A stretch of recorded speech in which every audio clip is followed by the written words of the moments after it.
በዋጋ ፖዚሽናችን የተለወጠ ሰዎች ምንም እንኳን በተለያየ ቻሌንጂንግ ውስጥ ብናልፍም በተለያየ ትግል ውስጥ ብናልፍም የትግሉ ሜዳ አስጨናቂ ቢሆንም ሌላውን የሚረጭ ውሃ እኛንም ቢያገኘንም ግን ቦታችን እዚያ ነው። ጥበበኞች ከሆነን በእግዚአብሔር ቃል ጥበበኞች ነው። የእግዚአብሔር ቃል በሚያሳየን መንገድ ህይወታችንን መምራት ህይወታችንን ማስተዳደር ልጆቻችንን መምራት የምንችልበትን ጥበብ አሁንም እግዚአብሔርን እንጠይቀው። ሰው ሁሉ የሚኖረው በአምስቱ ሕዋሳት ነው። እኛ ግን የምንኖረው በስድስተኛው በመንፈስ ቅዱስ በሆነ ምሪትና በመንፈስ ቅዱስ በሆነ መነዳት በመንፈስ ቅዱስ በሆነ መከለል ውስጥ ሆነን በሱ እይታ እንድናይ እግዚአብሔር ይፈልጋል። የምንሰማው የምናየው የምንኖረው ነገር ዋናውን ነገራችንን የሚያደበዝዝ የሚታገል የሚያደክም በፍርሃት ሊጥለን ያለ ዘመን ውስጥ ነው ያለ ነው። ስለዚህ ልንነቃ ይገባል። ልክ ነው። በመንፈስ እርዳታ ድነናል፣ ግን እሱ በቂ አይደለም። በየቀኑ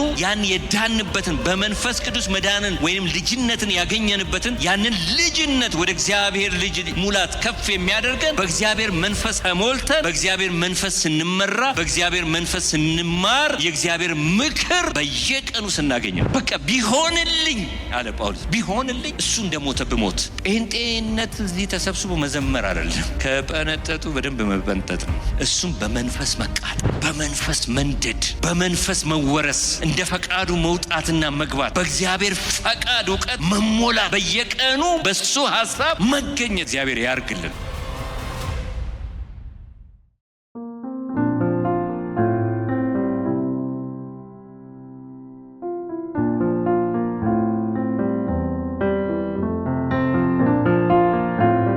በኤፌሶን መጽሐፍ ላይ ያለ ቃል ነው ማነበው። ምዕራፍ 5 ከቁጥር 15 ጀምሮ ያለውን በጌታ በኢየሱስ ክርስቶስ ስም አነባዋለሁ። እንግዲህ እንደ ጥበበኞች እንጂ ጥበብ እንደሌላቸው ሳይሆን እንዴት እንድትመላለሱ በጥንቃቄ ተጠበቁ። ቀኖቹ ክፉዎች ናቸውና ዘመኑን ዋጁ። ስለዚህ የጌታ ፈቃድ ምን እንደሆነ አስተውሉ እንጂ ሞኞች አትሁኑ። መንፈስ ይሙላባችሁ እንጂ በወይን ጠጅ አትስከሩ፣ ይህ ማባከን ነውና። በመዝሙርና በዝማሬ በመንፈሳዊ ቅኔ እርስ በርሳችሁ ተነጋገሩ፣ ለጌታ በልባችሁ ተቀኙና ዘምሩ። ሁል ጊዜ ስለ ሁሉ በጌታችን በኢየሱስ ክርስቶስ ስም አምላካችንንና አባታችንን ስለ ሁሉ አመስግኑ ይላል። እግዚአብሔር ይመስገን። ክፍሉ ደስ ይላል። እንግዲህ ጳውሎስ ነው ይህንን ክፍል የተናገረው ለኤፌሶን ሰዎች፣ ለመጀመሪያው በዛም ዘመን በኤፌሶን ላለች የመጀመሪያ ክርስቲያኖች ያስተላለፈው መልእክት ነው። በዚች ቤተክርስቲያን ላይ ብዙ እንደደከመ ከዚህ ቀደም በሚያስተምሩ ሰዎች ሰምተናል። ስናጠናም እኛ በግላችን የኤፌሶን ቤተክርስቲያን ላይ የጳውሎስን አሻራ በሰፊው እንዳስቀመጠበት እናያለን። ጳውሎስም ረጅም ጊዜ ወስዶ የሰራባት ከተማ ነች። በዚች ከተማ ላይ እንደ ብዙዎች ሲሉ እንደሰማነው እኛም እንዳነበብንና እንደምንረዳው ያህል ከተማዋ ከፍተኛ የሆነ የንግድ እንቅስቃሴ ያለባት፣ እንደገና ደግሞ ፊሎሶፊ የሆነ ትምህርቶች በሰፊው የተሰማራባት፣ እንደገና ደግሞ የተለያዩ የባዕድ አምልኮና ባህላት የተጫኑበት የተለያየ ነገር ያለባት ከተማ ነች። የብዙ ነገር ጥርቅም ነች እቺ ከተማ። ኤፌሶንን ስናይ የኤፌሶንን መጽሐፍ ስናጠና አስተማሪዎች እንደሚሉት ምን ወደ ማስተማሩ ብዙም ማደላ ሰው አልመሰለኝም። አስተማሪዎች ግን ሲሉ እንደሰማሁት ከኤፌሶን 1 ጀምሮ ስናይ እስከ 3 ድረስ ቅዱሳን ወይንም በጌታ የዳንን ሁላችን በእግዚአብሔር ዘንድ ያለን የተሰራልንን ነገር የሚያወሳበት ነው። ምዕራፍ 1 ላይ ስትመለከቱ ከቁጥር 2 ወይንም 3 ላይ ሲጀምር በክርስቶስ ኢየሱስ በሰማያዊው ስፍራ በመንፈሳዊ በረከት ሁሉ የባረከን የጌታችን የኢየሱስ ክርስቶስ አምላክና አባት ይባረክ ይላል። የሱን ተልእኮ ወይንም ስልጣኑ እንዴት እንደመጣ ይናገርና ቀጥታ የሚናገረው በክርስቶስ ኢየሱስ በሰማያዊ ስፍራ በመንፈሳዊ በረከት ሁሉ የባረከን የጌታችን የኢየሱስ ክርስቶስ አምላክም አባትም የሆነው እርሱ የተባረከ ይሁን ይላል። አሜን እንበልስቲ። የተባረክ ነው በምድራዊ በረከት አይደለም ነው የሚለው ጳውሎስ ሲጽፍ ብዙ ጊዜ ጫና አድርጎ የሚናገረው ዋናውን ቀበሌውን ወይንም አድራሻ መኖሪያውን ነው። ወደ ቆላስያስም ላይ ስትመለከቱ እንግዲህ ከክርስቶስ ኢየሱስ ጋር ከተነሳችሁ ክርስቶስ ኢየሱስ በሰማይ በእግዚአብሔር አብ ቀኝ በተቀመጠበት በዛ አጠገብ ተቀምጣችኋልና በላይ ያለውን አስቡ እንጂ በምድር ያለውን እስቲ አይደለም በሉ። እሱን አታስቡ፣ እሱ ላይ ትኩረት አታድርጉ ይለናል። እንዴ ጳውሎስ የዚህ ምድር ኑሮ አልገባው? ይሄ ካልታሰበ እንዴት ያኛው ይታሰባል? ጳውሎስ ሁል ጊዜ ከላይ ወደ ታች እንጂ ከታች ወደ ላይ አያይም። ያንን መንፈስ ነው ለኤፌሶን ክርስቲያኖች እያካፈለ ያለው። በኤፌሶን የዳኑ ቅዱሳንን ዛሬ ደግሞ እኛንም በዚህ መልእክት ውስጥ እየነገረን ያለው ፖዚሽናችንን እንድናስተካክል ይመክረናል። የመጀመሪያው ጥሪያችን እንደ ጎረቤቶቻችን ሳንሆን እንደ ተጠራ፣ እንደ ተዋጀ፣ እንደ ዳነ ሰው ነው ራሳችንን መምረጥ ወይንም ማየት ያለብን። ቁጥር 4 ላይ እንደውም ምን ይላል? ኤፌሶን ምዕራፍ 1 ላይ ዓለም ሳይፈጠር አስቀድሞ በፊቱ ቅዱሳንና ነውር የሌለን እንሆን ዘንድ በክርስቶስ ምን አድርጎናል? መርጦናል። ከየት? ዓለም ሳይፈጠር በፊት ምን እንድንሆን? በእግዚአብሔር ፊት ነቀፋ አልባ እንድንሆን። እንዴት አድርጎ መረጠ ሲል ወረድ ይልና ወደ ቁጥር 7 ይመስለኛል፣ በትክክል ካልጠቀስኩት ቁጥሩን ይቅርታ አድርጉልኝ። በክርስቶስ ኢየሱስ የደም ቤዛነት እንዴት እንደተዋጀን ይነግረናል። ስለዚህ በዋጋ ፖዚሽናችን የተለወጠ ሰዎች ነን። እግዚአብሔር የተመሰገነ ይሁን። እስቲ በደንብ አሜን በሉ። ምንም እንኳን በተለያየ ቻሌንጂንግ ውስጥ ብናልፍም በተለያየ ትግል ውስጥ ብናልፍም የትግሉ ሜዳ አስጨናቂ ቢሆንም ሌላውን የሚረጭ ውሃ እኛንም ቢያገኘንም ግን ቦታችን እዚህ አይደለም። አያችሁ፣ ጳውሎስ የሚመለከተው የሚያየው ሰው እንደሚያየው አይደለም፣ መንፈስ እንደሚያሳየው ያያል። ሰው ሁሉ የሚኖረው በአምስቱ ሕዋሳት ነው። እኛ ግን የምንኖረው በስድስተኛው ነው። እግዚአብሔር የተመሰገነ ይሁን።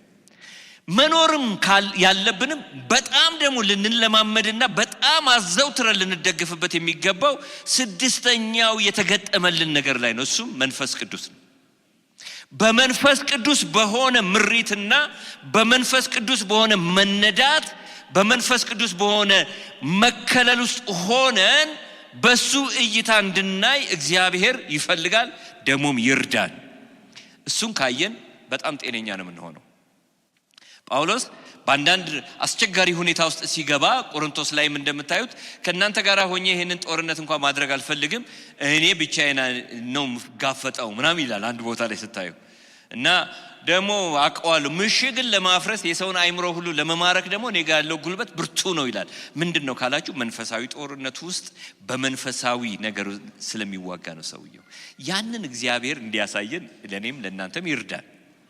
ምዕራፍ 2 ላይ ሲደርስ ደግሞ እንዴት እንደተዋጀን ምን እንደበቃላል በክርስቶስ ብቻ ተሰራልን ብለን እንዳንረሳው ምዕራፍ 2 ሲጀምር እንዴ እናንተ እኮ ለዚህ በዚህ አየሩ ላይ ላለው አለቃ መንፈስ በመጀመሪያ እኮ ሙታን በነበራችሁ ጊዜ ኃጢአት የሚባል ነገር ባሰቃያችሁ ጊዜ ሬሳችሁን እያነሳ በሚያፈርጥበት ጊዜ ኃጢአት የሚባለው እንደፈለገ በድናችሁን በሚያንቀሳቅስበት ወቅት እሱ ደረሰና ታደጋችሁ እንጂ እኮ በሰጋ ፈቃዳችሁ የላይኛውን ሰማይ አለቃ ፈቃድ ነበር የምታደርጉት፣ በበደላችሁ በኃጢአታችሁ ሙታን ነበራችሁ ይልና ቁጥር 10 አካባቢ ሲደርስ ግን እግዚአብሔር ለመልካም ስራ በክርስቶስ እኛ እንዴት እንደመረጠን ይነግረናል። የእግዚአብሔርን በጎ ስራ በእኛ እንዴት እንደሚሰራ እግዚአብሔር እንዴት እንደሰራ ይነግረናል። ምዕራፍ 3 ላይ ስትሄዱ አህዛብንና አይሁድን ያቀላቀለበትን የግድግዳ ጸብን ያፈረሰበትን ከሁለቱ አንድ ወገን የፈጠረበትን ያንን ብርቱ ምስጢር ይነግርና 4 ላይ እንዴት መመላለስ እንዳለብን ይነግረናል። እንግዲህ ነፃ እንደወጣ ሰው ኑሩ፣ አርነት እንደወጣ ሰው ኑሩ፣ በኃጢአት እስራት ውስጥ ተቀምጣችሁ እንደገና እንደ እስረኛ አትመላለሱ የሚል መልእክት ይነግረናል። 5 ላይ ሲደርስ እንግዲህ እንደተወደዱ ልጆች እግዚአብሔርን የምትከተሉ ሁኑ ይላል። አሁን ምክሩን ያመጣና የተሰራልንን የተደረገልንን የሆነውን ይነግረንና መንፈሳዊ ስፍራችንን ፖዚሽናችንን ካሳየ በኋላ በዚህ ምድር ላይ ስንመላለስ እንደማንኛውም ፍጥረታዊ ሰው እንዳንወጣ እንዳንገባ ማሳሰቢያ ይሰጠናል። ለቆሮንቶስ ቤተክርስቲያን ያንን እየሰጠ ያለበትን ምክንያት ከተማዋ በብዙ ነገር የተወሳሰበች በብዙ ነገር የተበከለ ስለነበረ እነዚህ ደግሞ ከዛ ውስጥ የወጡ ሰዎች ስለሆኑ ከዛ ከማይሆን ባህል ስርዓት ልምድ ውስጥ የወጡ ስለሆነ እነዚህ አሁን ቀበሌያቸው መንደራቸው ቤታቸው ሌላ ስለሆነ ከተማና መንግስት ስለቀየሩ አሁን መኖር ያለባችሁ እንደሱ አይደለም አሁን መኖር ያለባችሁ ብሎ እየመከረበት ያለው ነው። ስለዚህ ምን ይላል ሲጀምር ቁጥር 1 ላይ እንግዲህ እንደተወደዱ ልጆች እግዚአብሔርን የምትከተሉ ሁኑ። አሜን አሜን። ክርስቶስ ደግሞ ወዶናል። እንዴት ነው የወደደን ካላችሁ ክርስቶስ በእግዚአብሔር ፊት ራሱን መዓዛ ያለው የሚሸት ተቀባይነት ያለው ሮማው በጣም መዓዛው የሚወጣውን ያንን የህይወት መስዋዕት እንዴት አድርጎ እንደከፈለ ሰውነቱ ወይንም መስዋዕት አድርጎ መባና መስዋዕት አድርጎ በእግዚአብሔር ፊት ራሱን አቅርቦ ነው ያዳነን። እንደዚህ አድርጎ ነው የወደደን። ስለዚህ በፍቅር ተመላለሱ ይልና ያስርና ከቁጥር ወረድ ብሎ ስናይ 4 ወይንም 5 በኋላ ለተጠራው ሰው የማይመጥን የህይወት ስርዓት ይነግረናል አይደል? በኃጢአት አትኑሩ፣ እንደዚህ አትኑሩ፣ እንደዛ አትኑሩ፣ እንደዛ አትኑሩ ብሎ ይነግረና እንግዲህ ይልና አንተ የምትተኛ ንቃ ከሙታን ተነሳ ይላል። ቁጥር 14 ላይ ሲደርስ አንተ የምትተኛ ለምን ተኛ? ያለበት የህይወት ስርዓት አደንዝዞት ይሆን? ነገር ዙሪያውን እየከበበ ሲያጣድፈው የሰማዩን ነገር ማሰላሰል ሲተው እንደ ቀልድ ነው ታውቃላችሁ። ውሃ ሲወስድ ይባላል እንደ ቀልድ የኑሮ ሁኔታ ውጥረቱ እየሳበው በሄደ መጠን አንቀላፍቶ ይሆን? ከዚህ ከነቃበት ህይወት ወደ ላይ ከፍ ከተደረገበት ህይወት በእግዚአብሔር አብ ቀኝ ተቀምጦ ወደ ታች ባለ ተጽዕኖ በሚያመጣ ህይወት ውስጥ ገብቶ በዛ ለጥቂት ጊዜ ተደስቶ ነገር ግን ዙሪያው ከሚጮኸው ጩኸት ውክቢያ የተነሳ የህይወት ስርዓት ያታገለው ሰማያዊን ነገር ያደበዘዘበት መጥቶ አቅመቢስ ሆኖ ይሆን? እሱን በጥናት ሁላችሁም ግቡበት። ግን ምን ይላል? ከእንቅልፍ እንደሚቀሰቅስ ሰው አንተ የምትተኛ ንቃ ንቃ። የህይወት ስርዓት አስሮሃል፣ አካባቢ ውጦሃል፣ ፈጽሞ ልትጠፋ ነው በሚል አይነት ጩኸት ንቃ ብሎ ይቀሰቅሳል የተኛውን ሰው። ከሙታን ተነሳ፣ እንደገና ክርስቶስ ያበራልሃል ይላል። ሁልጊዜ ደስ የሚለኝ ቃል ምን እንደሆነ የእንደገና አምላክ ነው። እግዚአብሔር ይመስገን። ስንደክም መጥቶ ይቀሰቅሰናል። ስንዝል መጥቶ በብርታታችን ብቻ የሚያይ አይደለም፣ ድካምም ውስጥ ሆነን የሚያየን ጌታ አለ። እግዚአብሔር ይመስገን። አንድ ኤልያስ ብቻውን ተገዳድሮ ያንን ጦር የኤልዛቤል ዛቻ ሲመጣበት በክትክታ ስር ወደቀ ይላል። ያ ጀግና አርበኛ የሆነ በመንፈስ ግለትና በመንፈስ ሙቀት ወጥቶ የጠላትን አሰራር ሁሉ ያፈረሰ የጣዖታትን መንግስትን የበተነ ብዙዎችን ለአጋንንት የሚሰውትን ሁሉ ይዞ ቦታቸውን የሰጠ ያ ብቸኛ የእግዚአብሔር ሰው ከሰማይ እሳትን አውጥቶ ያቃጠለ ዝናብን አውርዶ ያረሰረሰ ዝናብን ከልክሎ ያደረቀ አገልግሎት ያገለገለ ያ ሰው መሆኑ የታየው ድካም መጣበት ይላል ከሰማው ድምጽ የተነሳ። ለዚሁን ክርስቶስ ምን እንደምትሰሙ ተጠበቁ ያለ አንድ ነገር ጨምሮም ብሎን ይሆናል። ምን እንደምታዩም ተጠበቁ። በተለይ በዚህ ዘመን የምንሰማው የምናየው የምንኖረው ነገር ዋናውን ነገራችንን የሚያደበዝዝ የሚታገል የሚያደክም በፍርሃት ሊጥለን ያለ ዘመን ውስጥ ነው ያለ ነው። ስለዚህ ልንነቃ ይገባል። እና ለነዚህ ሰዎች ምን ይላቸዋል? እንግዲህ በጥበብ ኑሩ ይላቸዋል። ኤልያስ ከክትክታ በታች ወድቆ እሷን ልጨርሳት ከክትክታ በታች ወድቆ አንተ ትናንት ኃይሌን አይተህ እሳት አውርጄልህ ዝናብ ስትከለክል ከልክዬልህ ይምጣ ስትል አምጥቼልህ ትተኛለህ እዚህ ብሎ አልተቆጣውም። የፍቅር እጅ ነው ይላከለት። እግዚአብሔር ይመስገን። ስንደክም ትሪት የሚያረግበት ስንበረታ ትሪት የሚያረግበት መንገድ ራሱ የሚለያይ መሰለኝ። በመንፈስ ግለት ያለውን ጴጥሮስን ጎኑን ነክቶ አስነሳው ይላል አይደል? ይሄኛውን ግን የፍቅር እጅን የመጣለት ዳሰሰው። እግዚአብሔር ዛሬ እየዳሰሰን ይሆን? ዳሰሰው። አይዞ የምታየው የምትሰማው ያስደነግጣል። በየቀኑ ፌስ የምታረገው ነገር ያስደነግጣል።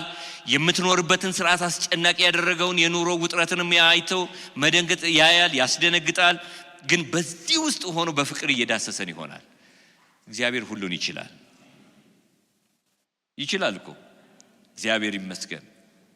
ያኖራልም ያሻግራልም በህይወት ያመላልሳልም። እግዚአብሔር ይመስገን። ስለዚህ ምን እንሆን ስንል ጳውሎስ የመከረውን ምክር እናገኛለን እዚህ ጋር።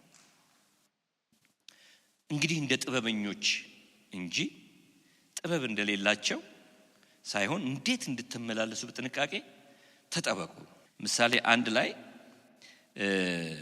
ምን ይላል?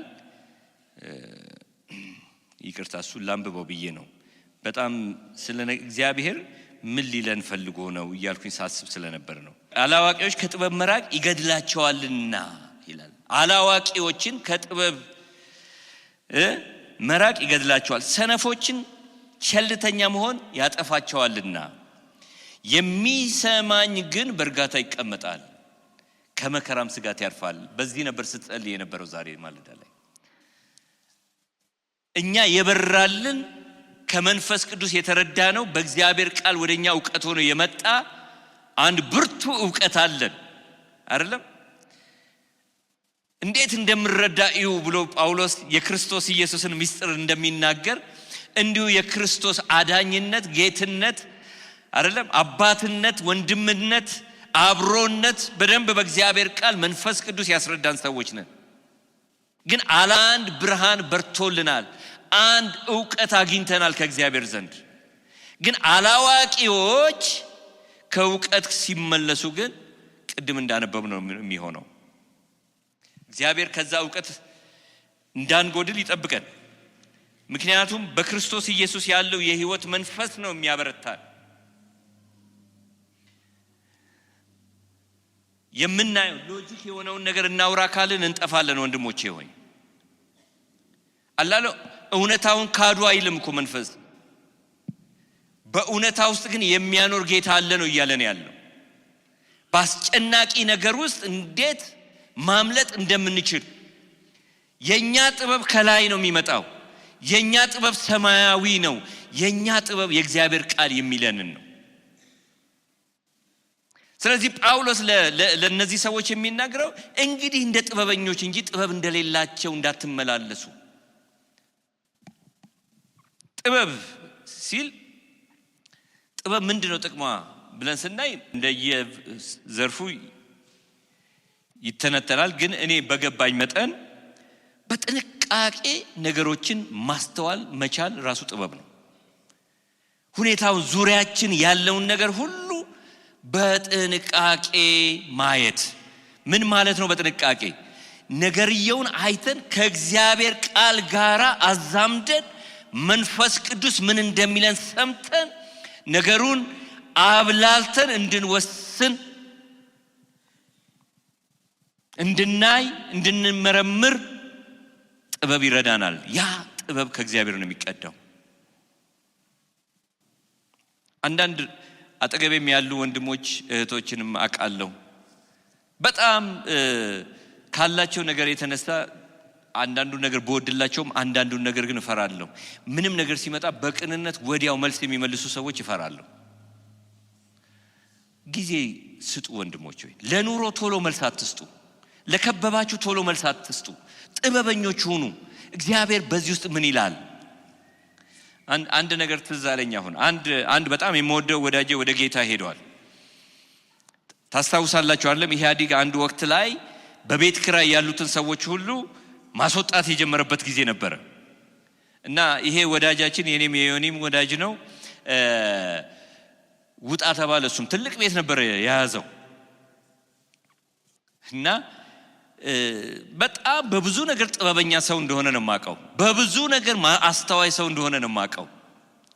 ግን ውጣ በተባለ ጊዜ በጣም ደነገጠ። ለምን እንደደነገጠም አልገባኝም። በዚህ ቀን ውስጥ ካልወጣችሁ ሲባል አስታውሳለሁ። ለብሩክ ጸልይለት እስቲ እባክህ እንደዚህ አንድ ወዳጄ ብዬ ነገርኩት። ከዛ አንድ ቃል ነገረኝ። አንተ ለዛ ለወዳጄ እግዚአብሔር ቃል ሰጥቶኛል። ምን የሚል ቃል ሰጠህ? በችኮላ አትወጡም፣ በመኮብለልም አትሄዱም፣ እግዚአብሔር ይቀድማችኋል፣ እግዚአብሔርም ይከተላችኋል የሚል ቃል ሰጥቶኛልና እንዳይወጣ ቁልፉን እንዳይሰጥ አለኝ። እንዳይሰጥ ስደውል ካሳንቺስ ያለው ቢሮ ክራይ ቤት ደርሶ ቁልፉን ሰጥቶ ሲወጣ እኔ ደውልኩ። ምን አስቸኮለህ ስለው እንዴ መተው ቃየን በላይ ላይ ቢበትኑ አለ። ወንድሞቼ በችኮላ ምንም አይመጣም፣ በጭንቀት ምንም አናተርፍም። እግዚአብሔርን በመስማት ቃሉን በማሰላሰል መንፈስ ቅዱስ ምን ትለናለህ በማለት መትረፍ ግን አለ። እግዚአብሔር የተመሰገነ ይሁን። ስለዚህ ጳውሎስ ለነዚህ በዛ ማህበረሰብ መካከል በብዙ ነገር በምን እንደተፈተኑ በደንብ አሁን ማውራት ባልችልም በተጨነቁ በነዚህ ማህበረሰብ መካከል ባሉ ቅዱሳን ክርስቲያኖች ላይ የሚነግራቸው እንደ ጥበበኞች ኑሩ፣ ጥበብ እንደሌላቸው አትሁኑ፣ ተጠበቁ ይልና ቀኖቹ ክፉዎች ናቸው። እንደዚህ ዘመን ክፉ አለን ታውቃላችሁ አይደለም? እናንተ ደክማችሁ ማለት ይኖርብኝ አላውቅም። የሆነ ነገር አፌ ላይ መጥቶ ነው ይቅርታ። ሰግጥ ብሎ አንዱ በጣም ፌመስ ሆኗል አለ ማለት ደድብ ብሎ። አሁን ይሄንን ሰምታችሁ ልትደድቡ ነው እናንተ? ለምን መሰላችሁ? አገኛ ብር በቃ ኑሮን አስመለጠስ እኮ። እንደውም እነዚህ ማሳደጋቸው ልጆች ነው ብሎ ብዙ ልጆች አየሁኝ መሰለኝ። እቺ ዓለም በብዙ ክፋት መልክ እየተገለጠች ነው። ባለፉትም ጊዜያት ወንድሜ ዮኒ እዚህ ሲያስተምር የቴክኖሎጂ ምጥቀት የሚመስል ግን በእግዚአብሔር ቃል የተተነበየበት ትንቢት በአይናችን ፊት እንዴት እየተፈጸመ እንዳለና የነገሮች ፍጻሜ ጫፍ ላይ እንደቆምን አሳይቶናል። ወንድሜ ዮኒ መጣና የምጥ ጣር መጀመሪያ ላይ ነን፣ ምጥ እየጀማመረ ነው፣ የምስራች እንጂ አስጨናቂ አይደለም ብሎ ሰብኳል። እንዳጋጣሚ እኔ ልጆች ጋር ነበርኩኝ። ሁሉ እንዲያስበረግገን አይደለም፣ እግዚአብሔር ቃል መክሮናል። ጥበበኞች ከሆንን በእግዚአብሔር ቃል ጥበበኞች እንሁን። የእግዚአብሔር ቃል በሚያሳየን መንገድ ህይወታችንን መምራት፣ ህይወታችንን ማስተዳደር፣ ልጆቻችንን መምራት የምንችልበትን ጥበብ አሁንም እግዚአብሔርን እንጠይቀው እንጂ የምንሰማው የምናየው ነገር አስደንጋጭ ነው። ግን ለእግዚአብሔር ልጆች ወንድሞቼ ሆይ እግዚአብሔር አለ። በረሃብ ዘመን ይጠግባሉ የሚለው የእግዚአብሔር ቃል ብቻ ነው። ሌላው ስርዓት ይል እንደሆነ አላውቅም። አንድ ቃል ልበላችሁ። የዛች የነብይ ሚስት ወደ አይምሮ የመታ ነው። ወደ ነብዩ ኤልሳ ሄደችው። ልጆቼ እኮ ተርበዋል። ረሃቡ ሳያንስ ባለቤቴ በህይወት በኖረ ጊዜ እግዚአብሔርን እንዴት እንደሚፈራ አንተ ግን ታውቅ ነበር አለች። ህይወቱን እግዚአብሔርን በመፍራት እርምጃውን እንደ እግዚአብሔር ስርዓት በማድረግ የታወቀ እንደሆነ አንተ ታውቃለህ። ጥበበኛ ሰው ነበር ማለት ነው። አያችሁ፣ ጥበብ በገንዘብ አይለካም። ጥበብ በእግዚአብሔር መንፈስ ነው የሚመዘነው። በእግዚአብሔር ፊት የኖራችሁለት ህይወት ተመዝኖ ወደ እናንተ እንደሚመጣ ግን በደንብ ላስረግጬ ልነግራችሁ ፈልጋለሁ። ሰውየው በድንገት በምን ሁኔታ እንደሞተ ባይታወቅም ብቻ ከቤተሰቡ ተለየ። ወዲያው ሰውየው እንደተለየ ያወቀ ጠላት መጣ አይደለም? አበዳሪው መጣና ልጆችሽን በቃ ለባህርነት ሲል ወደ ኤልሳ ሄደችና በቃ እሱ በፍርሃት ነው የኖረው። አንተ ታውቃለህ፣ አሁን ግን ባለዳ መጥቷል። አንድ የጥበብ ቃል ነገራት። ሂጂና ከጎረቤቶችሽ ከሰፈር ሁሉ ከሜዳው ያገኘሽው ማድጋ ሁሉ ምን አድርጊ ሰብስቢ። አሁን ይሄ ጥበብ ነው። ስድስተኛው አይን ያስፈልጋል። የመንፈስን ድምፅ የመንፈስን አካሄድ ማወቅ መረዳት መቻል አለብን። ያን ደግሞ ማድረግ የምትችሉት እናንተ ብቻ ናችሁ። በክርስቶስ ኢየሱስ ዳግም የተወለድን ሰዎች የእግዚአብሔር ንግግር ዞር ያለ ቢመስልም በትክክል ግን ለእናንተ ምን እንደሆነ የሚገባችሁ እናንተ ብቻ ናችሁ። ይቺ ሴት አልተቆጣችም። እኔ እኮ እያልኩ ያሉ ልጆቼ ባለዕዳ መጥቶ ደጃፍ ላይ ቆሟል እያልኩ ነው አይደለም ያለችው። አሁን የምፈልገው ካንተ ባውንድ ነው አይደለም እያለች ያለችው።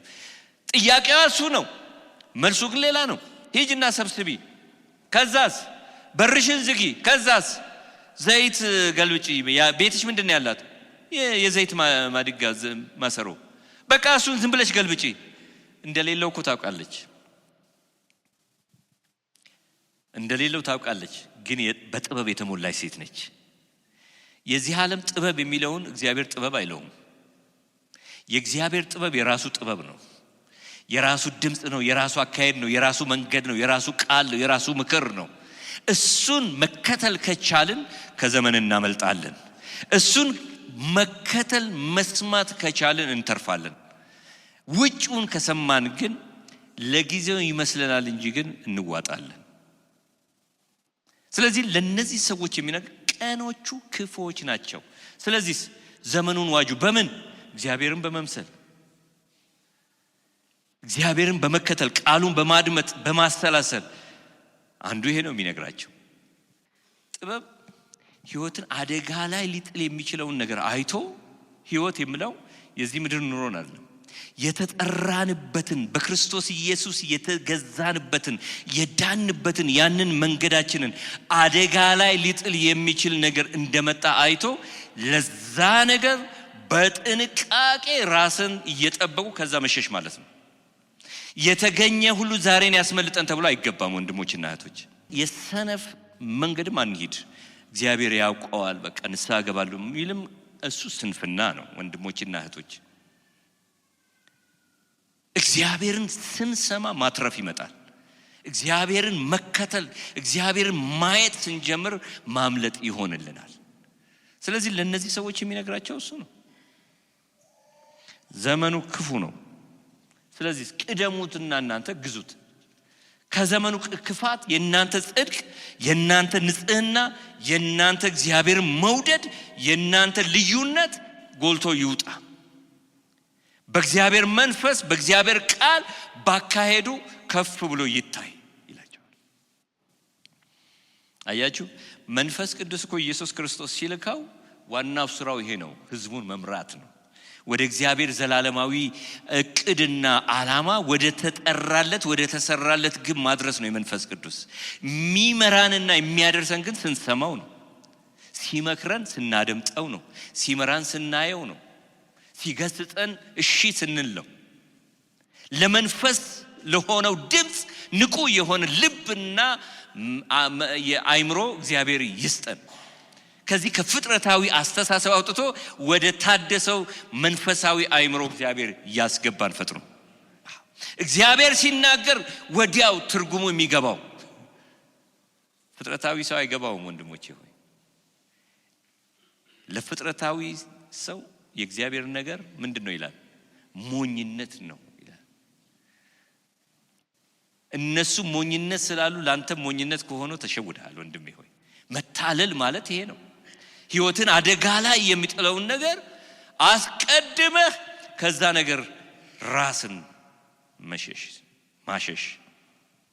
የእንግሊዘኛው መጽሐፍ ላይ ሳነብ አንድ ቃል ትርጉሙን ፈልጌ ሳይ ከምን ጋር አገናኝቶ ታገኘውኝ?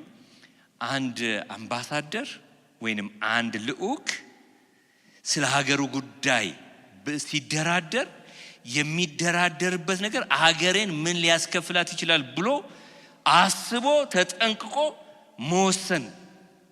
ወይንም አንድ የባንክ ሰራተኛ ከስተመሩን ገንዘብ ሲጠይቀው ያንን ገንዘብ ከመስጠቱ በፊት ገና ለገና ቡክ ይዞ መጥቷል ብሎ አይደለም፣ አጣርቶ ተጠንቅቆ ሁሉን አብጠርጥሮ እንደሚሰጥ ያህል ጥንቃቄ የበዛበት የህይወት ስርዓት እንዲኖረን ነው ይላል። ሰርከምስፔክትሊ የሚል ቃል ድንገት በትክክል ብዬ እንደሆነ አላውቅም። አያችሁ፣ ህይወታችን በጣም በጥንቃቄ መመራት አለበት። መሪ አለን፣ እረኛ አለን፣ የሚያወጣን የሚያስገባን አለ። በዙሪያችን ያለው ተኩላ እንዳይበላን በየቀኑ በራሱ መንገድ የሚመራ ጌታ አለ። መስማት ከቻል ብዙ ጊዜ ኪሳራችን ካለ መስማት የመጣ ነው። የልብ ሐዘን ስብራታችን ብዙውን ጊዜ ነው ያልኩት በራሳችን የምናመጣው። እግዚአብሔርን ስንሰማ እንደ እግዚአብሔር የሆነው ነገር ሁሉ ለበጎ እግዚአብሔር የሚለውጥ አምላክ ስለሆነ የልብ ደስታና የመንፈስ እረፍትን ይሰጠናል። ምንም እንኳን በአጣብቂ ነገር ብታልፉ እሱ እንዳለበት የምታውቁት ነፍሳችሁ ታርፋለች። አይምሮአችሁ ይጨነቅ ይሆናል እንጂ ውስጣዊ ማንነታችሁ በእግዚአብሔር ረክቶ ነገሩ አይታየው። ሌላውን ሰው የሚያስጨንቀው የህይወት ስርዓታችሁ እናንተና አይታያችሁም። ታቁታላችሁ እኮ ግን አልተጫናችሁም። ምን ማለት ነው? እናንተ ከፍ ብላችኋል። ያ ለሁል ጊዜ አይሄድም። እግዚአብሔር በዛ ውስጥ እናንተን ሊያደርስ ወዳለበት ቦታ አድርሶ ያ ነገር ሲሰበር እናንተ ሳይትላላችሁ። ለዛ እኮ ነው የእግዚአብሔር በረከት በውስጧ ሐዘን የለም ይላል። ምን ማለት ነው? የእግዚአብሔር ገንዘብ ብቻ መሰላችሁ እንዴ? በረከት እኮ ብዙ ነው። በረከት ብዙ ነው ወንድሞችና እህቶች። እኛ አሁን ገንዘብ ብቻ ፎከስ ስለሆነን ነው አይደለም። ከሆነ ነገር አልፈን ጸጸት የሌለበት ነገር ካለ በእግዚአብሔር በረከት ውስጥ ነን እኛ። ለዚህ ነው ያንን ነገር ያረኩት የምንል ከሆነ ግን አይ ሰንፈናል፣ የዛን ጊዜ ተገኝተናል። ስለዚህ በጥበብ ዘመንን መዋጀት እንድንችል ጳውሎስ ይመክረናል። እግዚአብሔር የተመሰገነ ይሁን። ጥበቡ ግን ከየት ይቀዳል ካላችሁ ከእግዚአብሔር ቃል ነው አንዱ። ቀጥሎ ግን ይመክረናል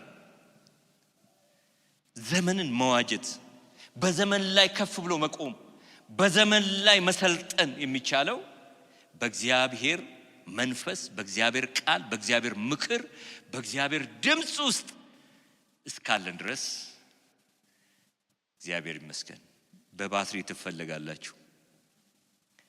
የእናንተ ነገር እኮ ሳይፈታ ነው ሰዎች እናንተ ጋር ይመጣሉ። እሷ ጋር አለ አንድ ነገር አለ፣ እናንተ እኔ መች ወጥቼ ነው ለሷ የምተርፈው እስክትሉ ድረስ ሰዎች ወደ እናንተ ይጎርፋሉ። ለምን መሰለ? የታየ ብርሃን አለ እናንተ ጋር የሚመራ የሚያተርፍ የሚያኖር ሞገስ የሚሆን።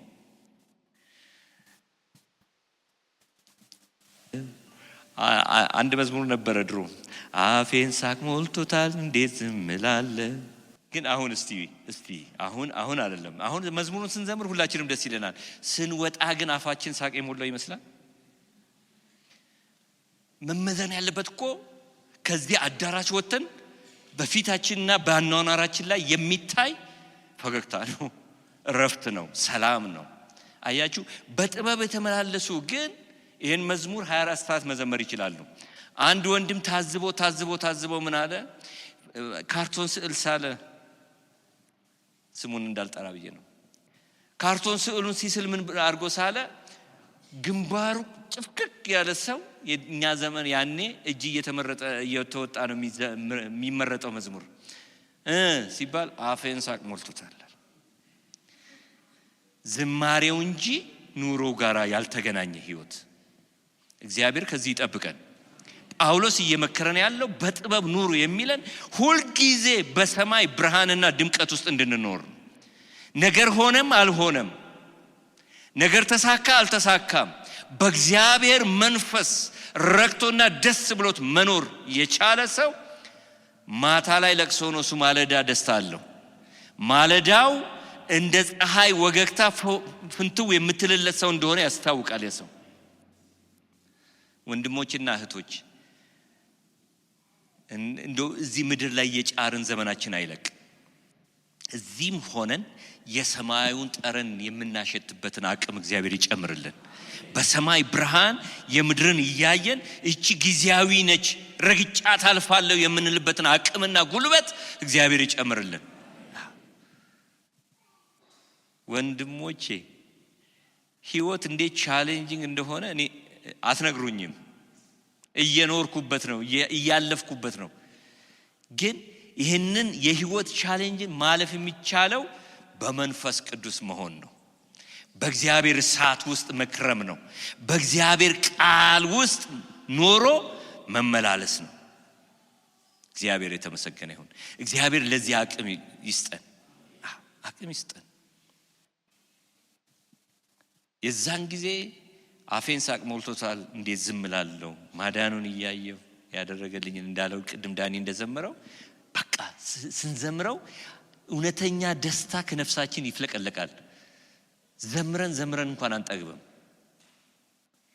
ለነገር እኮ የተሰራልን 24 ሰዓት የሚያስጮህ ነው። ግን እንዳንጮህ የከለከለን የዚህ ምድር ቻሌንጅ ነው። ተደንቀን እንኳን ትንሽ እንኳን ቆይ ማለት ዛሬ የነበረው ደስታ ብለን ከዚህ ግቢ ስንወጣ የቤታችን ቻሌንጅ ይገጥማል፣ ትዝ ይለናል። ወዲያው እንረሳዋለን። ይሄን እንዴት ባለድል እንሆናለን? ባለድል ለመሆን በእግዚአብሔር መንፈስ ውስጥ መክረም ያስፈልጋል። በእግዚአብሔር ጥበብ ውስጥ መኖር፣ በእግዚአብሔር ጥበብ መመላለስ፣ በዓለም ክፋት ላይ መሰልጠን ያስፈልጋል። እኛ መሰልጠን የሚገባን በዚህ ዘመን ያጭበረበሩን ነገር የስልጣኔ ወይም ከፍታ ወይም በረከት የሚመስለን ነገሮች ላይ ደርሰን መገኘት ነው። ሳትደርስ እኮ በበረከት ውስጥ ነህ። ሳትደርስም በረከት ውስጥ ነህ። ነገርየው አንተ ጋርም ሳይመጣ በእግዚአብሔር ደስታና ሙላት ውስጥ ያረፍክ ሰው ነህ። ለዚህ ነው ዘማሪው ምን አለ?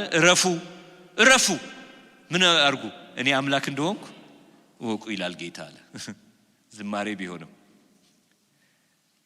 እንደሱ ነው እኮ ማንበብ ያለብን። ክፍሉን ስናይ ዳዊት ጻፈው በመንፈስ ምናምን አይደለም። እግዚአብሔር እረፍ እግዚአብሔር አምላክ እንደሆነ እወቅ። ምን ማለት ነው? እግዚአብሔር አምላክ መሆኑን ማወቅ። እግዚአብሔር ሁሉ በሁሉ ነው። በእግዚአብሔር ፊት ቻሌንጅ የሚሆን ምንም ነገር የለም። ከእግዚአብሔር በላይ ከፍ የሚል ነገር የለም።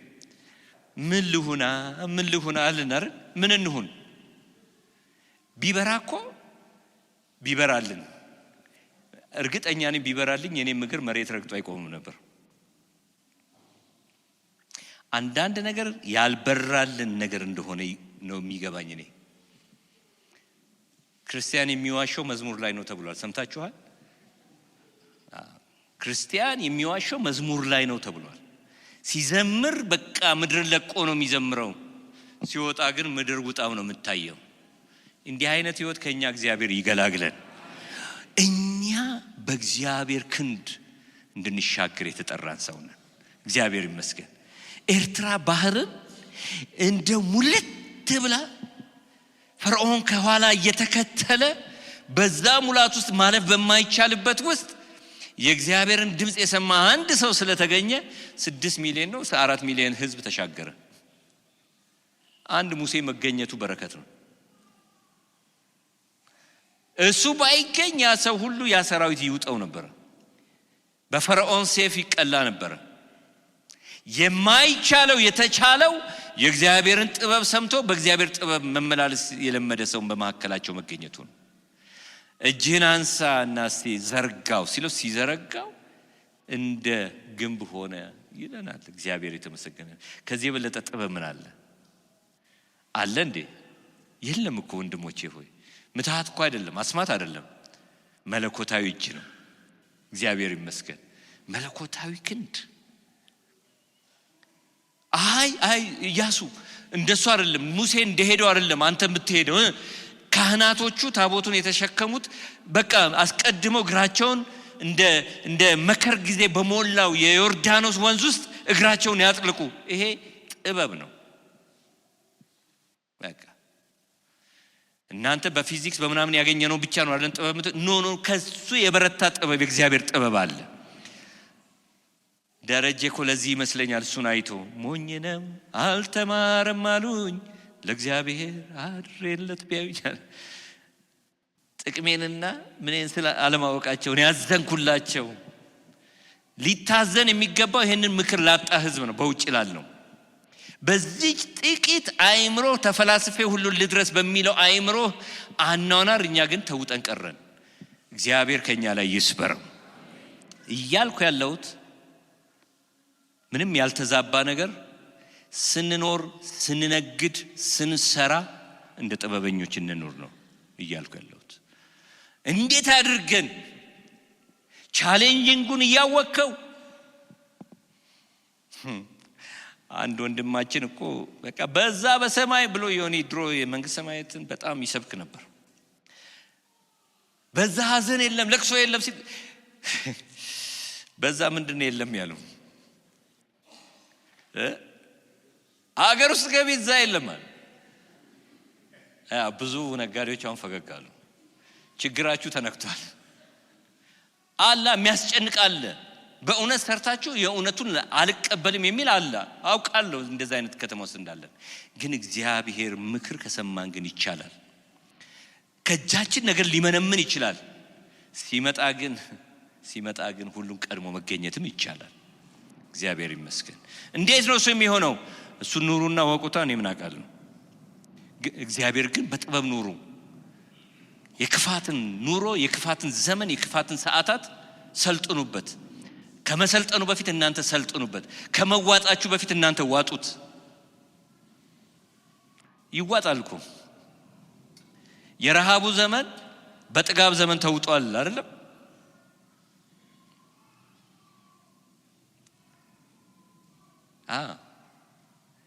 የሚገርም እኮ ጥበብ ነው። እግዚአብሔር ቃል ውስጥ ስትገቡ የምታገኙት እንዴ ያስጨነቀው ፈርዖንን ያስጨነቀውን ነገር ህልም አይቶ ያስጨነቀውን ነገር በእስር ቤት የተገኘ አንድ ከጎረቤት ሀገር በምርኮ የመጣ ባሪያ ተብሎ የተሸጠን አንድ ሰው ህልም ይፈታል። እሱን ስማዋል። የተጨነቀ ሰው የማይሰማው የለም። ለነገሩ ያስጨንቃችሁ እንዳለ ደሞዝ እሱ ከባድ እርግማን ነው። እግዚአብሔርን ለመስማት ሌላ አማራጭ ሲጠፋ መስማት ብቻ ነው። አጠገቡ ያሉት ጥበበኞች ሁሉ መፍታት ያልቻሉትን መጣን ነገረው። እሱ ንጉሥ ሆይ እግዚአብሔር ሊያደርግ ያለውን ነገር ነግሮሃል። ምድርህን የምታተርፍበትን መንገድ አሳይቶሃል። እንዴት?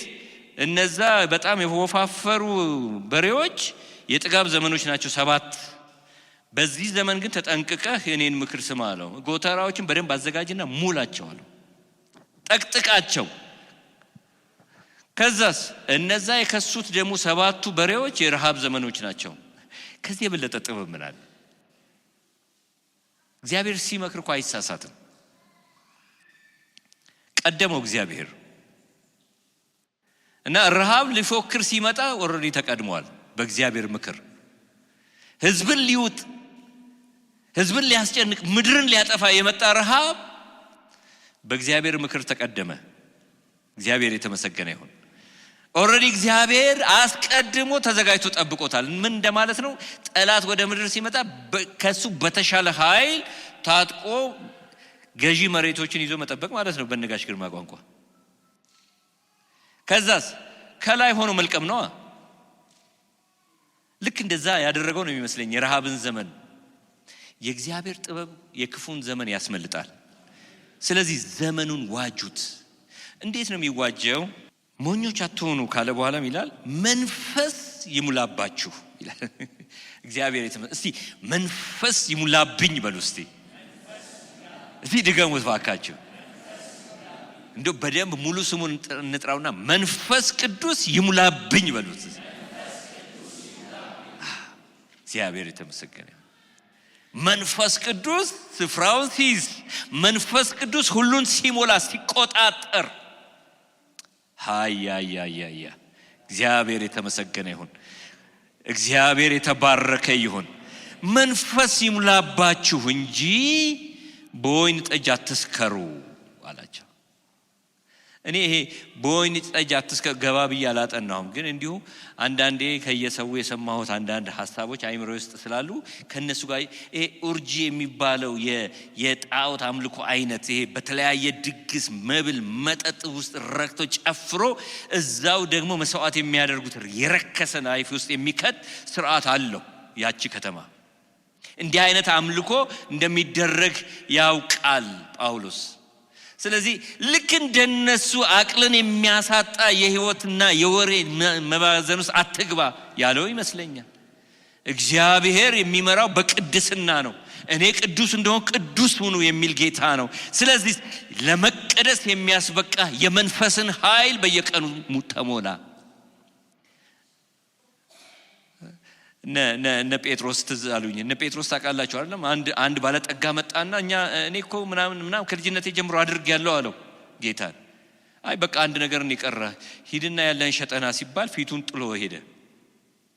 ከዛ አዩና እንዴ እኛስ ምን ልንሆን ነው አለው። እሱ እንደዚህ ኖሮ የማይገባ ከሆነ በመርፌ ቀዳዳ ግመል መግባት ይቀላል ካልክ እኛ እንዴት እንሆና ሁሉን ትተን ተከተልሃል። ምክንያቱም ማቴዎስ መቅረጫ ቦታውን ገንዘብ ሪሶርሱን ነው ትቶ የመጣው። የገንዘብ በየቀኑ ፋብሪኬትድ የሚያደርግበትን ነገር ትቶት ነው የመጣው ና ሲለው። ጴጥሮስ መረቡን ነው ጥሎት የመጣው። የዘብዴዎስ ልጆች ቤተሰባቸውን ነው ጥለው የመጡት። እኛ እኮ ሁሉን ትተን የተከተልህ አሉት። እናንተማ ብሎ እዛው ጋር ነገራቸው። 100 እጥፍ ነው በዚህ ምድርም በሰማይም አለና፣ ግን እነዚህኑ ሰዎች ምን አላቸው? ሊሄድ ሲል እንግዲህ እንደዛም ብላችሁ ያለ መንፈስ ቅዱስ ስለማትዘልቁ መንፈስ ቅዱስን ጠብቁ አላቸው።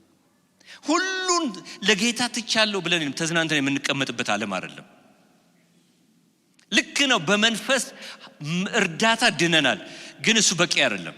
በየቀኑ ያን የዳንበትን በመንፈስ ቅዱስ መዳንን ወይንም ልጅነትን ያገኘንበትን ያንን ልጅነት ወደ እግዚአብሔር ልጅ ሙላት ከፍ የሚያደርገን በእግዚአብሔር መንፈስ ተሞልተን በእግዚአብሔር መንፈስ ስንመራ በእግዚአብሔር መንፈስ ስንማር የእግዚአብሔር ምክር በየቀኑ ስናገኝ ነው። አለበለዚያ የጫጫ ነው የምንሆነው። ሁልጊዜ ውለታ ቆጣሪዎች ነው የምንሆነው። ይሄ ሁሉ ትቸለት ነው የምንለው። ውለታ እኮ የሚቆጥሩ ሰዎች የመንፈስን ሙላት ልምምድ ገና ያላገኙ። ምክንያቱም መንፈስ በተሞላ ቁጥር እናንተ ምንም እንዳልሆናችሁ እግዚአብሔር በምን አይነት ፍቅር እንደተሸከማችሁ እንጂ እናንተ ያደረጋችሁትን ይረሳል። ምንም አላረኩም ለክፉ ታፍራላችሁ። እነ ጴጥሮስ ያፈሩ ይመስለኛል። ለዚህም ይመስለኛል ዘቅዝቃችሁ እንጂ እንደሱ እንዳሰቅሉኛለሁ። ምክንያቱም ውስጡ የገባ የመንፈስ ግለት ፍቅሩ ከልክ ያለፈ ሆነ። የፍቅሩ በመንፈስ እየነደዱ በእግዚአብሔር ቃል እየተቀጣጠለ ውስጠኛው ማንነታቸው በእግዚአብሔር በመንፈስ መሞላት ማለት እንደው በሚገባኝ እኔ መንገድ ልንገራችሁ፣ ግዛትን ለእግዚአብሔር በማስፋት በማስገዛት በማስረከብ መኖር ማለት ነው። ያልደረሰበት ግዛት አለው እኛ ውስጥ የለም? ኧረ አለ። እኔም እግዚአብሔርን የምንወስንበት ብዙ ክፍሎች አሉና እግዚአብሔር ብቻ የሚወስንበትን ክፍል መስጠት። ሁለንተናችን ሲወረስ የዛን ጊዜ የሱ ነን ሙሉ ለሙሉ። አሁንም ነን፣ ግን አይዟችሁ እዚህ ምድር ላይ ግን አስቸጋሪ እየሆነ ነው የምንኖረው። ጳውሎስ ሁለንተናውን ስላስገዛ ነው ቢሆንልኝ አለ። ሞቱ ያስመኘው ጀመር። ለምን? የመወረሱ ልክ የፍቅሩ ልክ ጥልቀቱ ያንገበግበው ጀመር ውስጡ። ምን ሊሆን እንዴ በቃ ቢሆንልኝ አለ ጳውሎስ። ቢሆንልኝ እሱ እንደሞተ ብሞት። አራራራራ ስለ ስሙ አንድ ቀን ስድብ የገጠመውን ሰው አላያችሁትም? ይሄ ሶሻል ሚዲያችሁ ላይ እኔ አይቻለሁ። በክብሬ ከመጣ ይዘቅዘቅ ያለ አልሰማችሁ?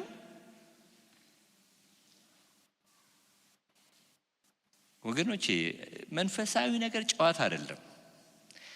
ጴንጤነት እዚህ ተሰብስቦ መዘመር አይደለም። ከጠነጠጡ በደንብ መጠንጠጥ ነው። እሱም በመንፈስ መቃጠል ነው። በመንፈስ መንደድ፣ በመንፈስ መወረስ፣ እንደ ፈቃዱ መውጣትና መግባት፣ በእግዚአብሔር ፈቃድ እውቀት መሞላት፣ በየቀኑ በሱ ሐሳብ መገኘት እግዚአብሔር ያርግልን። የዛን ጊዜ ድል ነሺ ድምፅ ከቤተ ክርስቲያን ይወጣል። የዛን ጊዜ ሁሉ የሚያደምጡት ድምፅ፣ ሁሉ ሊያዩት የሚፈልጉት ድምፅ፣ ሊሰሙት የሚፈልጉት ድምፅ የነገስታቱ ንጉሥ የጌታችሁ ጌታ የናዝሬቱ ኢየሱስ እሱ ብቻ መድኃኒት መሆኑ የሚታወቀው በዝማሪያችን ጩኸት ሳይሆን ለሱ በተገኘንበት የህይወት ስርዓት ልክ ሰዎች ማየት ይጀምራሉ። እሱ ይዘምራል እንጂ ጴንጤ ነኝ ይላል እንጂ ምናምን እንደሚሉን አይደለም። ይሄን እግዚአብሔር ይሻርልን። ከኛ የተነሳ የተሰደበው ስድብ እንደገና በእግዚአብሔር ኃይልና ምሕረት ይታደስ። በእኛ ምክንያት ደግሞ ስሙ ይጠራ። ስለዚህ ጳውሎስ ምን ይላቸዋል? በመንፈስ ተሞሉ፣ በወይን ጠጅ አትስከሩ፣ በኑሮ ውድነት ዜና አትስከሩ፣ በጎረቤት አሉባልታ አትስከሩ፣ በፖለቲካው አትስከሩ፣ በሶሻል ሚዲያ ድምጽ አትስከሩ። መስከር ካለባችሁ በመንፈስ ስከሩ፣ በእግዚአብሔር ቃል ስከሩ፣ በፍቅሩ ስከሩ ይለናል። ከዚህ የበለጠ ፍቅር ከየት ይመጣል? ሞቶ ከማዳን እዚሁ ደሙ ትቶናል ሄደም በእግዚአብሔር አብ ቀኝ አስቀመጥኳችሁ ከማለት በላይ ከዚህ የበለጠ ፍቅር ከየት ይመጣል? በዚህ መስከር ከሆነልን እግዚአብሔር ያርግልን። እናስ ወሬያችሁ ሁሉ በመንፈስ ስትሞሉ በወይን ጠጅ መስከር ስታቆሙ እርስ በርሳችሁ በዝማሬ ነው፣ በቅኔ ነው፣ በመንፈሳዊ ነገር ነው የምትነጋገሩት። ምን ማለት ነው? በቃ ስንገናኝ አቤት ጌታ ያደረገው ቸርነት ዝማሬው ይጀምራል ማለት ነው። ዜማ ብቻ እንዳትጠብቁ። አቤት የእግዚአብሔር አደራረግ በህይወቴ ሰሌ ዛሬ እግዚአብሔር ምን እንዳደረገልኝ፣ ምን እንዳየሁ፣ መንፈስ ቅዱስ ምን እንዳለኝ፣ የእግዚአብሔር ቃል ዛሬ ምን እንዳወራኝ፣ ያንን ሰምቶ ሰውየው ናላው ዞሮ አይሄድም።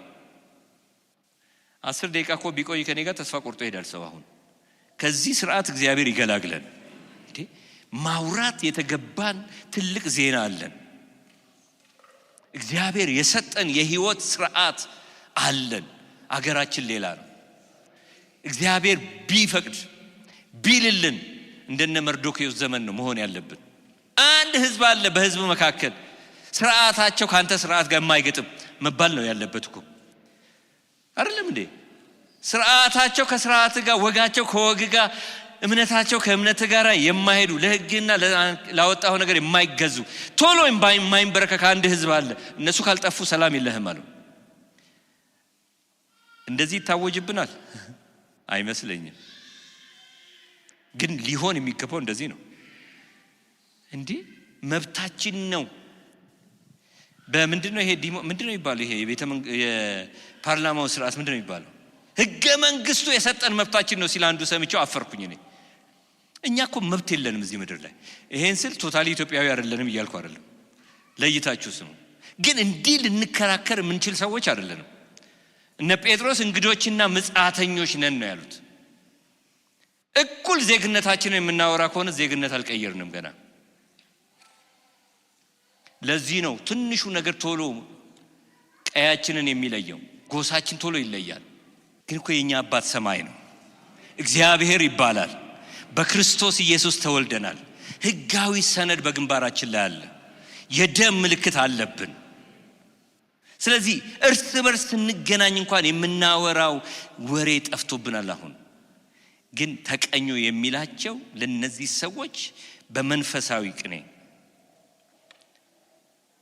መንፈስ ይሙላባችሁ እንጂ በወይን ጠጅ አትስከሩ፣ ይህ ማባከን ነው። በመዝሙር በዝማሬ በመንፈሳዊ ቅኔ እርስ በርሳችሁ ተነጋገሩ፣ ለጌታ በልባችሁ ተቀኙና ዘምሩ። ምን ማለት ነው? እዚህ እንዳወራው ሁሉ ደግሞ ብቻህንም ስትሆን ቀጥል። ብቻህን ስትሆን ኑሮህን አስተላስል አይደለም። ብቻህን ስትኖር ሽንፈትህን አስተላስል አይደለም። ብቻህን ስትሆን መውጫ መንገድህን ማስ ማለት አይደለም። ብቻህንም ስትሆን አዋጭ እሱ ስለሆነ ኢየሱስ ስምህ ይባረክ፣ ያዳንከኝ፣ የዋጀኸኝ፣ የቀደስከኝ፣ የለየኸኝ፣ የጠራኸኝ፣ ለክብር ያደረከኝ፣ መንግስት ተካፋይ ያደረከኝ፣ የዘላለም ህይወት ወራሽ ያደረከኝ ብለን ለሱ እንዴት መኖር እንዳለብን ማሰላሰል ማለት ነው።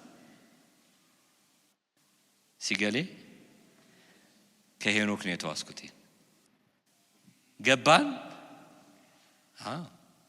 እንጂ በልባችሁ ተቀኙ ሲባል በቃ እዚህ ዝማሬ እዛ ደግሞ ሌላ ነገር አይደለም። ያላቋረጠ የእግዚአብሔር ዜና በልባችን አይጥፋ። የእግዚአብሔር ወሬ አይጥፋብን። ስለ እግዚአብሔር የምንናገረው ነገር ሁሉ ለዚህ እኮ ነው ቆላስይስ ላይ ሲመክራቸው ንግግራችሁ በጨው እንደተቀመመ በጸጋ ይሁን። በጸጋ ይሁን፣ በጨው የተቀመመ ምን ማለት ነው? በቃ ፕሪዘርቭ የሚያደርግ ነገርን የማያበሰብስ አይምሮን የማያዝግ ነፍስን የሚያለመልም ነገር እንዲሆን በጸጋ የተቀመመ ይሁን ይለናል። ስለዚህ በልባችን መቀኘት እንጀምር። ቤት ስንሆን የከሰርነውን እንተናን ብለው ይሄው ኪሳራዬ ጌታ ሆይ አንተ ስላለ ግን አልፈዋለሁ በሉት። ካዱት አይደለም እኮ የሚለን መንፈሳዊ ዓለም ኪሳራችንንም እናሳየው። ከሰርኩ እኮ ይኸውልህ እንደዚህ እኮ ጠየቁኝ ይኸውልህ ግን ትችላለህ። ያለህኝ ተስፋ አንተ ነህ፣ መጠጊያ አንተ ነህ፣ መዋጊያ አንተ ነህ፣ መሸሸጊያ ዋሻዬ አንተ ነህ ብለን እንድንል ነው። በዝማሬ ብቻ ነው እንዴ? እግዚአብሔር እንዲህ እንድንል ይርዳን። አሜን ይርዳን። እኔንም እናንተንም ጸጋ ያብዛልን። ይሄን እያደረግን የማያቋርጥ አንድ ነገር ደግሞ ይመክረናል። ለጌታ በልባችሁ ተቀኙ፣ ዘምሩ ሁል ጊዜ ስለ ሁሉ ማለት ምን ማለት? ሁል ጊዜ ድል ነው እንዴ ያለው?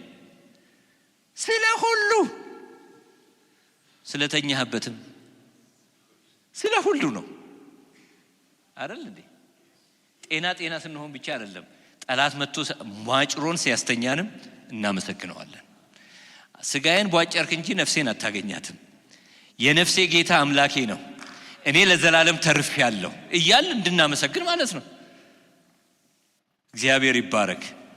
እስቲ በደንብ አሜን በሉ።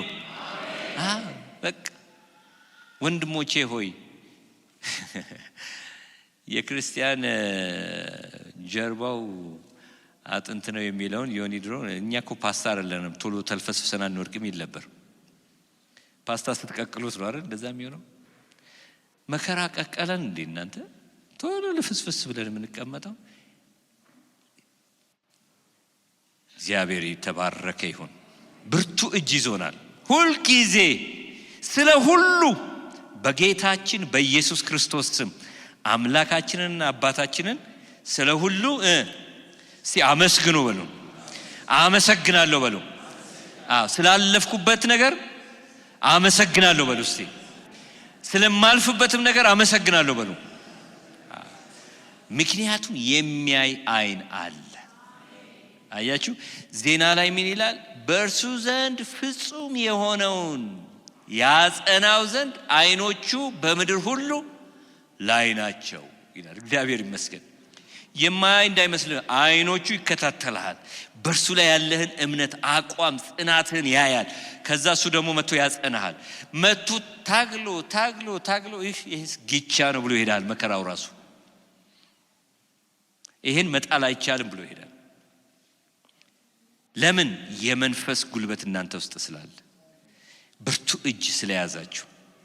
አልለቅህም ከቶም አልተው